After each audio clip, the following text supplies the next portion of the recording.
Bonjour tout le monde, heureux de vous retrouver sur cette chaîne. Au programme de cette séquence, nous allons continuer sur notre lancée relative aux jeux de hasard et on va s'intéresser plus particulièrement au cas de la roulette. Dans le cas de la roulette, un joueur perdra systématiquement 1/37e de sa mise.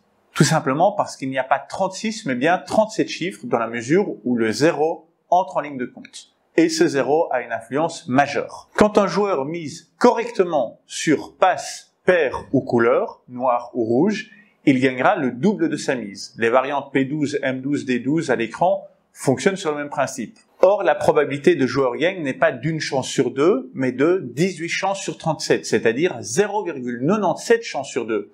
Précisément parce que le 0 n'est ni passe, ni paire, ni couleur.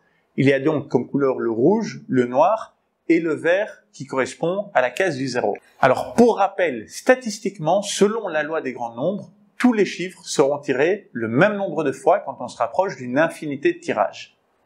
Autrement dit, si un joueur joue toute sa vie pair, c'est-à-dire 2, 4, 6, 8, 10, etc., la statistique veut que sur 37 tirages, il gagne 18 fois le double de sa mise, mais qu'il perde 19 fois sa mise.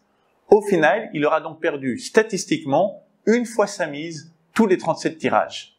Alors, outre la statistique qui veut qu'avec la loi des grands nombres, le joueur est toujours perdant et l'agence toujours gagnante, les personnes qui gagnent de l'argent au jeu de hasard ont tendance à trouver qu'il s'agit d'argent facile. Ils ont tendance alors à remiser directement leur gain jusqu'à ce qu'ils perdent tout.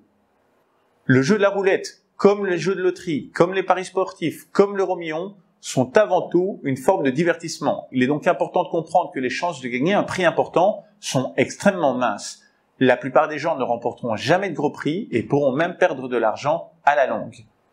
Il est donc important de ne jouer qu'avec modération, de ne pas consacrer une partie trop importante de ses revenus au casino et il est également recommandé de fixer un budget de jeu et de s'y tenir afin de ne pas dépenser plus que ce que l'on peut se permettre de perdre. Enfin, il est important de rappeler que le casino et les autres jeux de hasard, y compris les paris sportifs, ne seront jamais une solution pour remédier à des problèmes financiers ni pour gagner rapidement de l'argent. Si vous avez des difficultés financières, il est recommandé de chercher de l'aide auprès d'un conseiller ou d'une organisation spécialisée. Les jeux de hasard sont addictifs, d'où l'importance de ne jamais commencer à jouer et si l'on se sait addict, il est possible de se mettre sur une liste de personnes interdites aux jeux de hasard dont voici à l'écran l'URL. Merci d'avoir regardé la vidéo. Si vous avez appris quelque chose, n'hésitez pas à mettre un like sur cette vidéo. Vous pouvez aussi vous abonner pour être informé de la publication de nouvelles capsules. N'hésitez pas non plus à me contacter si vous avez des questions ou des idées pour de nouvelles séquences.